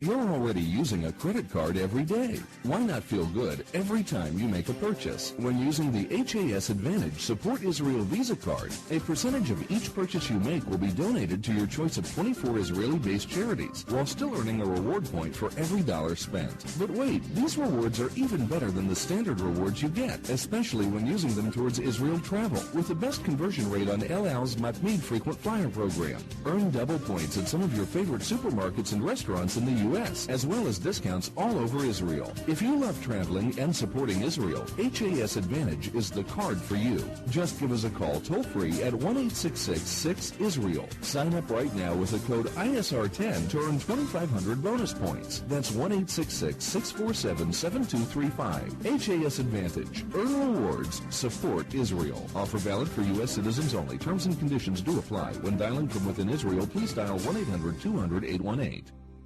Israel Sports Dynamics specializes in football consulting, equipment, uniforms, and more. Great brands such as Nike, Russell Athletics, Schutt Sports Products, and many more. Just one call away. With over 30 years coaching experience with university and professional athletes, Terry Hill, owner of ISD, can advise you for all your sports needs. Call 054-581-3248. That's 054-581-3248, or visit our website at www.isdisrael.com. If that's not easy enough, click on the ISD banner on the Israel Sports Radio website and be part of the game. Are you tired of paying for expensive gym memberships that you don't use? Are you frustrated by not seeing results? It's It's time for the X1. Israel Gym Systems is proud to launch the X1 suspension and bodyweight training system. Lose weight, build muscle, improve balance, coordination, and flexibility. With your purchase of the X1, you'll receive a free membership to IsraelGym.com and access to our archives of videos and exercise plans. Sign up today at www.israelgym.com and get ready for the new you. Israel Gym X1. Higia Hazman. Broadcasting live from Israel. IsraelSportsRadio.com. Back here, Louis, live on IsraelSportsRadio.com. Our thanks to Joe Robbins of OMG Poetry. Everybody check out OMG Poetry by going to Joe's Facebook page. And you heard him, he said that Floyd Mayweather Jr. will get a knockout of Robert Guerrero in the 5th round, and gave us some great news. Not that it's pleasant news, but a scoop of what really happened with Robert Guerrero at the airport regarding bringing a gun. New York City has insanely tough gun laws. I don't think that's fair. You heard me talk a while ago about justice. I don't think that is justice to have that type of law. As you know, Plaxico Burress served 2 years in prison for shooting himself because of New York's tough gun laws, and I think that there needs to be some type of exception to the rules, some type of out clause, something to the effect where a judge or a mayor or someone could stand in and say, this was not the intent of the law, this was not the spirit of the law, we do not have to follow the letter of the law in that situation. But to lighten things up, the author of Modern Day Maccabees right now on Louis Live, Andy Gershman. Andy, how you doing out there? I'm doing well, Ari. You know, day at the ballpark, your Cardinals are playing the Nationals here. Oh, wait, this is a football show, isn't it? Well, it could be a bit of baseball, but actually, before we get to any baseball or football, let's talk about your boy Lance Armstrong. Apparently, the government is going to try to sue him for endorsement money. I cannot say how happy I am about this. I think this is a great idea. I hope they sue him of all the money he's ever made because it's all based on lies. So what are your thoughts about Lancey Lance, Tour de Lance, being sued and potentially losing a lot of money? My initial thought is, why did Ari Louis call him my boy? Second of all, this was rumored from the very beginning because he is sponsored by the Postmaster General. Right. And although you're not here in America, the news on the street is opposed. The Postal Service is broke. They're going to stop Saturday mail here. They've been trying to anyway. I don't know if it's actually going to pass, but the bottom line is, I think wherever they can get some money, they're going to try, other than stamps. And I think they should, because a lot of his money, endorsement money, is based on fraud. If he was given that money because he was a champion. And obviously he was a champion through other means and ways. Now, this is very fascinating because is it possible the post office will finance itself through a lawsuit, and that's how if they get this done, does Saturday Mail then come back? I would say that the amount of money they would get from him is not going to be able to finance the Postal Service, but I think any money they can recoup, they're going to try. So, by the way, I was saying your boy because you guys are both Cowboys fans, I believe. Isn't he a Cowboys fan? I don't know. I know Ty Rogers is, so can I blame him rather than Lance Armstrong? Yeah, okay. That would be a fair equation there. Now, you were very vocal on Facebook regarding the whole Phil Jackson rumor to the Cavs. You didn't believe that. You thought that was a joke. And at the end of the day, you were right. Cavs don't sign Phil Jackson. They signed one of their former coaches who they fired, even though this man was Coach of the Year, got 66 wins. I'm speaking about Mike Brown, of course. Why do the Cavs do this? There are rumors after LeBron's deal with Miami expires that he will go back to Cleveland. Does this now fuel the rumors and make it more of a possibility? So the bottom line is also, the interesting point here is that Mike Brown replaced Phil Jackson in L.A., of course. Right. So I think, from what I understand, when he was fired from L.A., Mike Brown, he moved back to Cleveland. His family really likes Cleveland. I think this came down to one of those things where he wanted to be in Cleveland, and he was going to be a hot commodity. there's going to be 5 teams without head coaches here. And I think the bottom line is they figured, you know what, we know what we got. Like you said, he won some games. He had LeBron, of course. So he's got young talent to build around. We'll see what he can do. Phil Jackson's not going, that's for sure. So let's talk about the Lakers now, because earlier in the series with San Antonio, in the middle of Game 1, Kobe Bryant tweets that the Lakers need to do more post moves, need to go more into the paint. Afterwards, Mike D'Antoni, coach of the Lakers, asked about this and referred to Kobe as a fan. Kobe then tweeted, "Fan, LOL." So there were talks at the beginning of the season that if D'Antoni did not take the Lakers at least to the finals, he was going to be fired. They're not going out of the first round. Is Mike D'Antoni the coach of the Lakers next season? Well, I think, because the ironic thing is Kobe will save his job. Because, without Kobe, it's okay not to make it to the final. I think that it's one of those things, and also about the tweet. I mean, it wasn't like he tweeted once. He was tweeting over and over, which he claims he will not do during the next game. So you're saying, here's the thing. If Kobe Bryant is healthy, they still are not going to the NBA Finals. Is management just going to ignore that? They score enough to make it interesting. Now, it's not interesting right now, that's for sure. What I'm saying is, even if he's healthy, I can't really make fun of the Lakers because it's not interesting in the Celtics series either. So. But I'm saying, even if he was healthy, okay, so the first round would be competitive. They still would not get out of the first round. They still wouldn't go to the NBA Finals. I don't think so. But it's one of those things where you just never know, right? And so the fact that he's not there, you can always say, well, if he was, blah blah blah blah. Well, I would counter if I was Jerry Buss or someone in high position. I would say part of the reason Kobe Bryant got injured is because at 34 years old, you were playing him over 40 minutes a night. And the reason why you had to do that was because of your poor strategy, and that set the Lakers to be in a playoff chase for the final 8 seed. What would you say to that argument? I would counter that with who you're going to hire next. How about Phil Jackson? Once you bring Phil back, who are you going to hire? Another retread, because that's what the NBA is. But the thing is, Phil Jackson was in talks with the league. It's a retread league, and it's funny. I heard a whole thing on ESPN the other day, stealing all of your quotes from, the number of champions since 1980 and all that kind of stuff. The league is, it's an 18 league. Actually, It's a 2-team league this year. Yeah, there's you would say the Heat and who? It's the Heat and everybody else. Who's the second team of the league? I would say it's Oklahoma City and then maybe the Knicks. And you don't give the Spurs a fighting chance against any of those teams? The Spurs? No. Some guys. I don't. I think they're the only thing that Spurs have going for them is this aging situation where, they've got a guy, they've got, blows him out at second base trying to stretch a double on the first play of the game. Andy Gershman live at National Stadium. What is the name of the stadium, by the way, in Washington, D.C.? Nats Park. Nats Park, okay.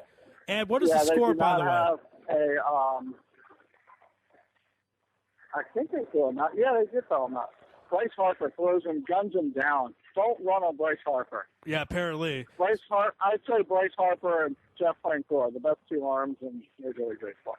Francoeur, of course, a member of the Braves. Park. They do not have any sponsorship for the park yet.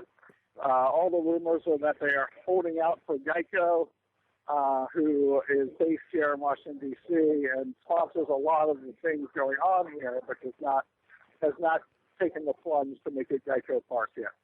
All right, and what is the score right now between the Nationals and the Cardinals? Oh, that was first pitch. 0-0. Top of the first. All right. 1 out. So Andy Gershman live at Nats Park between the Cardinals and the Nationals. And last week, Strasburg took on the Cardinals in one of those games. He wished he would have played the Cardinals in the playoffs, and but he got to play them in. Yeah. So I don't know if it worked out so well for him. Or New York also, he was chanted. Now, but before we wrap up, move outside of basketball, Phil Jackson was in talk with the Lakers at the beginning of the season about being the coach. So you don't think at all there's any chance of him coming back next season? No, because Phil wants a deal where he's like the part-time coach, and I just don't think they're going to be willing to do that. Yeah, he doesn't want to go on the road with them. He might take that road game against the Clippers, but other than that, I'm not sure he really wants to. I don't think it's going to – I just can't see him coming back. I think he's going to take a team maybe where he can be in full control. So a team where he can be the GM or president of the team. I don't even know if he got Pat Riley type of job. I've been saying for years, I think at some point he's going to New York. Just mark my words, especially if the Knicks. You're probably right. You're probably right, especially if New York goes deep this year, but not deep enough. We'll see what happens. New York's playing well behind Carmelo and Kenyon Martin, of all people. Tyson Chandler's been a no-show this series, but they haven't needed much considering the two old men from Boston versus the rest of the Knicks because they've got nothing going on. Let's go to Boston's future, actually. So let's stay in the NBA. No Rondo this season, and Pete Shepard thought Rondo would have been the MVP had he played. That was his prediction for the MVP.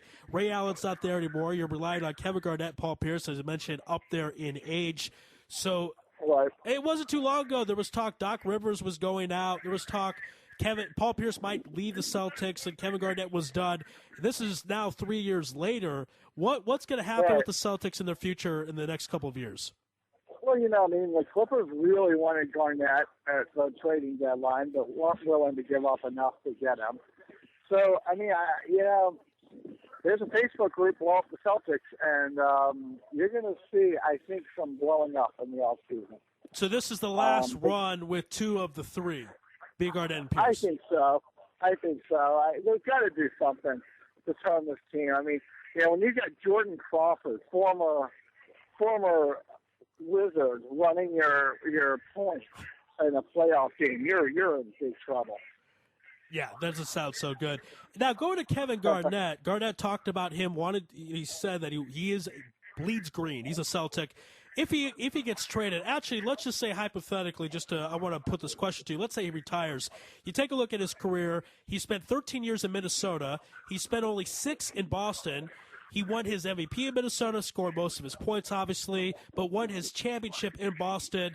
And I have a funny feeling somehow, some way, he wants to go to the Hall of Fame as a Celtic. Do you think that's what would happen? I think so. He won his title. He and Doc Rivers are tight. I think so. I don't know. I would say so, but he may be done. He may retire at this point. He may pull a Chris Cooley. I'm only going to play for one team. Well said. Chris Cooley's so cute. The way he said he would only play for the Redskins. Like anyone else has interest in him. Right. Yeah, it's a cute move. But that just plays it well with Danny Schneider, and that way he'll get paid from the organization to do something, whatever. Now, Kevin, TV or Garnett came in the league at 19 years old in 1995, has played 18 seasons, 37 years old right now. He may be all done. Of course, he has about 18 million reasons to come back next year. So time will tell in regards to KG. Now, the Miami Heat, sometimes people say they might have a tough test in a couple of rounds. I don't know if it's full, but I think they're going to pretty much sweep their way for the first 2 rounds. And anyone can give them any type of fight before they get to the Eastern Conference Finals. No. I don't think anyone's going to give them really. They may lose 2 games in this entire playoff run. I was thinking somewhere around there, maybe 2 to 4 tops. I just think LeBron is too. That's what's so cute about the NBA. Everyone's playing for second place. I mean, it's I can't see anyone even coming close. I think they're toying with Milwaukee. It's just, LeBron's at a whole nother level. D Wade is. Did you see that jam last night on the Chalmers Myth, I believe it was? I mean, just playing out of their mind. So I think it's all about Miami. Now, LeBron's going to win his 4th MVP in 5 years. He very well could have won 5 out of 5, but that was the year after the decision, and they gave it to 22-year-old Derrick Rose. There's never been a unanimous MVP. Shaquille O'Neal came close in 2000. One vote went to Allen Iverson, courtesy of Fred Hickman. Is this the year we get a unanimous MVP? Yeah. LeBron, for all the criticism, he's going to go down as the greatest. You watch. He's going to get his enough titles to where the comparisons with Jordan aren't going to be as humorous as people think. And so you think this year he's getting the unanimous MVP, which is something Jordan never did. Obviously, no one's ever done it. Does he? Right. Yeah, I do. I mean, how could you give it to anyone else other than pure hatred for LeBron? I mean, that would be the only reason. I mean, seriously, that's the only reason. Is that you just, some voter in Cleveland won't do it. Right. Once they get their name out there, perhaps. Any argument whatsoever for Carmelo Anthony winning the scoring title in New York, and they have the 2 seed? Is there any argument there for Carmelo? No, because no one really cares about the scoring title. It's funny.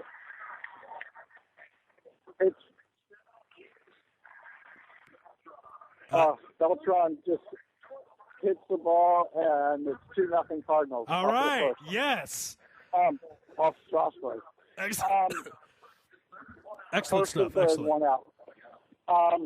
So anyway, no one cares about the scoring title. Think about it. Back in the day, those guys cared. And, they were dropping 70 points on the last game to try to see if they could win it. I mean, I don't think Durant even played in the last game. See, and it's interesting because in the 90s, those scoring titles meant a lot to Jordan. I think it was 1997.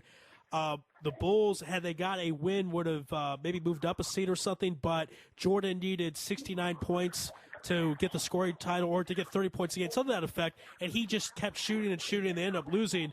So there was a time, also David Robinson, 1995, famously scored 72 points, so he would out-edge Shaquille O'Neal to win the scoring title. Right. Why but is now nobody really cares.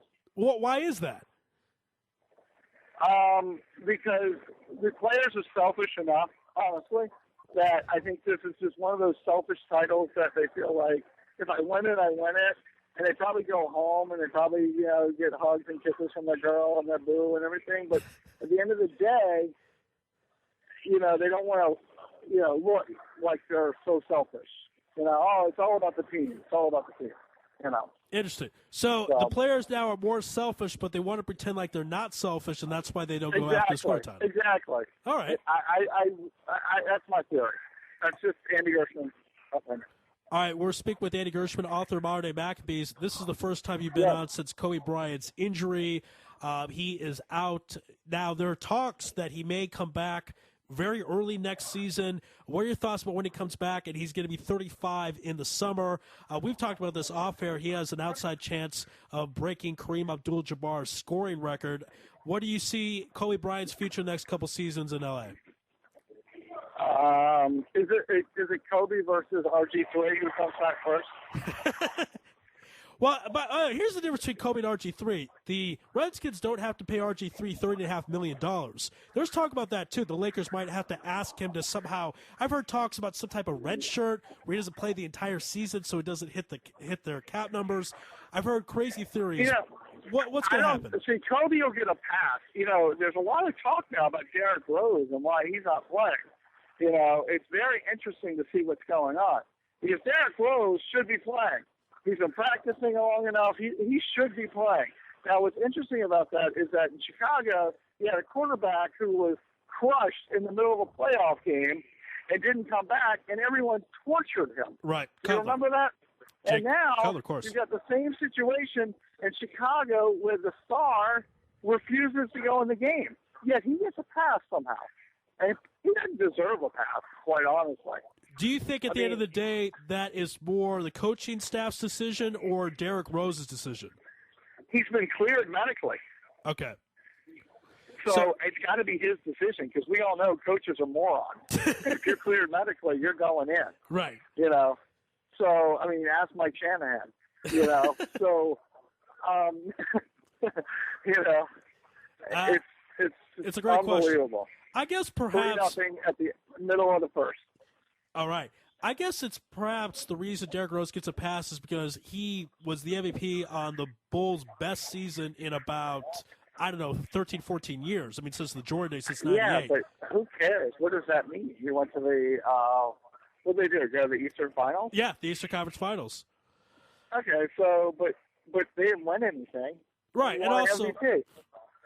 Right, also, again, you've seen... unwarranted pass. Cutler, you're making some great points because Cutler took his team to the conference title, which is the same level Derrick Rose took his team, and like you said, was crushed for doing so.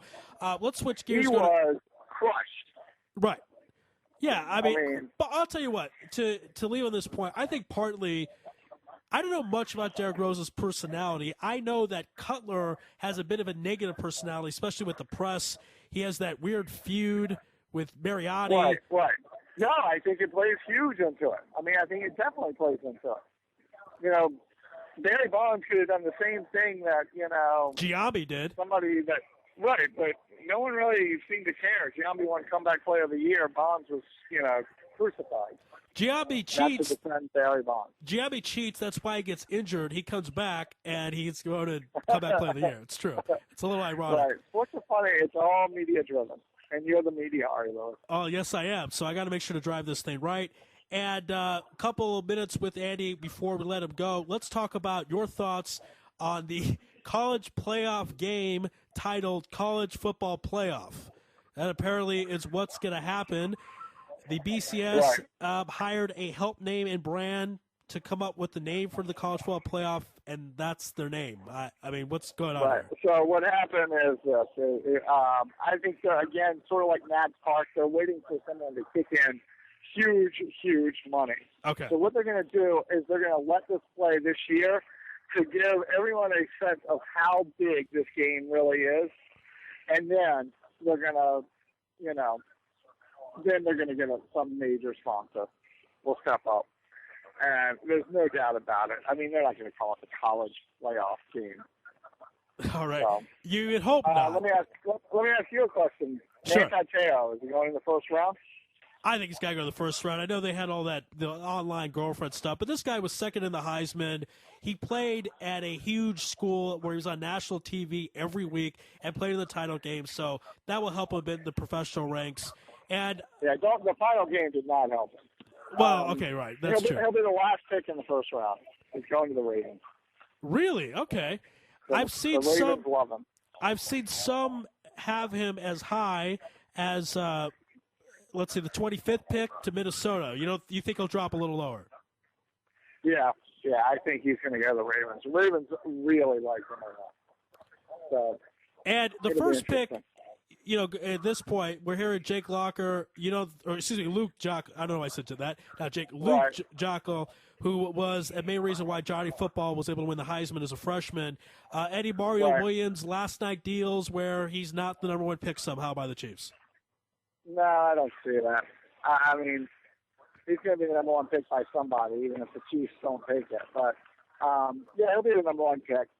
It was going to be interesting. There was some talk that the Redskins were looking to maybe even deal Kirk Cousins to see about moving back into the first round since they lost their picks. But, with the trade of for RG3, I don't think that's going to happen. For Redskins, they're going to look for a lot of secondary help. And they say rounds, 3 through 6 are going to be just loaded with talent. So I think teams are going to trade down. So. All right, and we'll leave you with this before, of course, we get an update on the baseball game. Cowboys at 18. The mock drafts have them taking Kenny Vaccaro. What are your thoughts on that pick? He's a safety out of Texas. Do you like that pick? Do you think it will happen, or will the Cowboys trade down? What do you envision for your Dallas Cowboys? I think the Cowboys may even try to trade up. I don't know what they're going to trade up for. They do need secondary help, so I think they may trade up. I don't know. There's this rumor that some GM basically has said this whole draft is a waste of time, right? And, blah blah blah. Right. And the rumor is that it could have been this GM could have been one Cowboys owner / GM. So that's interesting. That is pretty funny. Wait, he said something to the effect, he hinted to it in an interview, and John Elway said something to that effect as well. So people aren't very excited star-wise, but again, you never know who you get as a role player in a draft like this, and we'll see what the Cowboys do. It might be the type of draft where you trade to get an established player. I mean, I like what Tampa did getting Darrelle Revis. You know, I mean, he's injured, but you know he can play when he's healthy. First of all, it's the greatest contract ever. There's no guaranteed money. Right. I mean, huge risk. It's unreal. Why Revis would sign that contract is beyond me. If he waited 1 year with the Jets, he would certainly be able to sign a deal with guaranteed money. It doesn't make any sense at all. It reminds me, Ricky Williams signed a deal like that with the Saints that was incentive-laced, and it was a disaster because he was injured a couple of games. He missed his bonuses. I think he fired his agent. I don't like that deal at all. Football is just too violent of a sport to risk not having guaranteed money at all. I don't get that. I think it's a dumb move. Right. Yeah. He must not have a Jewish agent. That's all I can say. That's my opinion. What do you think of all this overhyped Broncos talk? Wes Welker makes them a title contender, apparently.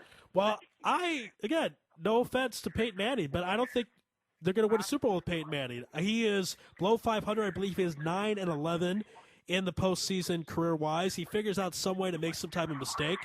And I think the Broncos could go to the AFC title game or go to the divisional round. But I don't think they're winning the Super Bowl even with Wes Welker. I wouldn't pick them. I mean, at this point, I haven't made my pick out of the AFC, but I would take Patriots. Has a better playoff record. Who does? Tim Tebow has a better playoff record than Peyton Manning. Yeah, he's right. He's 1-1, so he's 500. That's correct. So I'm talking about in Denver. I think that out of the NFC, I haven't made it official yet, but I would take the Seahawks. I think they have the correct increments with Russell Wilson. Right. And I would still be tempted to take the Patriots. I'm not taking the Ravens. Deep Voice is drinking the purple Kool-Aid. He loves what they're doing. But it's purple Kool-Aid. Yeah, purple Kool-Aid. Kool-Aid. I got to run. It's 3-0 in the bottom of the first. Yes. All right, good stuff. All right, Andy, enjoy the game, even if the Nationals lose. But we appreciate you being on Lewis Live at Israel Sports Radio. Everyone can check out Andy's book, Modern Day Maccabees, by going to Amazon or Kindle. And, of course, Modern Day Maccabees has its own Facebook group. Enjoy the game, Andy, and we will speak on Facebook soon. All right. Talk to you soon, Mark. All right. Andy Gershman, the author of Modern Day Maccabees, here on Lewis Live on Israel Sports Radio. And that concludes our show. I want to thank everyone who was on at the beginning of the program. We had on Deep Voice Brian Hoffman. He is the voice of Baltimore sports, and he likes the Ravens' chances this season, even though there is no Ed Reed, there's no Anquan Bolden, there's no Ray Lewis. We then had on Coach Ty Rodgers to break down the NFL draft, and Coach Rodgers is of the opinion that Luke is the real deal and will be a great number one pick for, at this point, Kansas City Chiefs. Unless they trade, it will be Luke. Then we had Joe Robbins to break down the big fight May 4th, Floyd Mayweather Jr. versus Robert Guerrero. Guerrero facing those gun charges, may have to do several years in prison after this big fight. We'll keep an eye on that, obviously. And, of course, we ended the program with the author of Modern Day Maccabees, 10th place, Andy Gershman, who was 10th place in the Israel Sports Radio bracket. Stay tuned next week as we'll have a lot of great things and great stuff. But that's it for tonight. God bless and good night.